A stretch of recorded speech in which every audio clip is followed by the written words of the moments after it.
Hi students, கதகேது serious தான் இன்னைக்கு நம்ம பார்க்கக்கூடிய கதை என்னன்னா பாண்டிய மன்னரை பற்றி பார்க்க போறோம். ஓகே, பிற்கால பாண்டிய மன்னரை மீட்டல செய்தவர் பார்த்தீங்கன்னா கடுங்கோன். ஓகேங்களா, அதுக்கப்புறம் வழிவந்த பாண்டியர்கள்ல ஒரு சின்ன ஒரு கதை தான் பார்க்க போறோம். ஓகேங்களா, அதுல பாண்டியர்களுடைய அந்த ஆட்சியை உச்சத்துக்கு கொண்டு போனது யாருன்னா சடையவர்மன் சுந்தர பாண்டியன். அவர்களுக்கு பின்பு ஆட்சி செய்தவர் மாரவர்மன் குலசேகர பாண்டியன். ஓகே, இவரை பத்தி தான் கதை.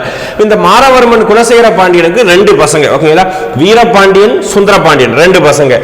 இது வீரபாண்டியன் தான் இளைய மகன், சுந்தரபாண்டியன் மூத்த மகன். ஆனாலும் வீரபாண்டியனுக்கு அப்பா என்ன செஞ்சிருவார் அப்படின்னா முடிசூட்டி விட்டுருவார். இதனால சுந்தரபாண்டியன் கோபமுற்ற சுந்தரபாண்டியன் அலாவுதீன் கில்ஜியுடைய படைத்தளபதியான மாலிக் கஃபூர் கிட்ட அடைக்கலம் சென்று விடுவார். அடைக்கலம் சென்றால மதுரையை நோக்கி மாலிக் கஃபூர் 1311 ஆண்டு மாலிக் கஃபூர் படையெடுத்து வருவார். இவர் படையெடுத்து வரதை கண்டு வீரபாண்டியன் தப்பிச்சு எஸ்கேப் ஆயிடுவாரு.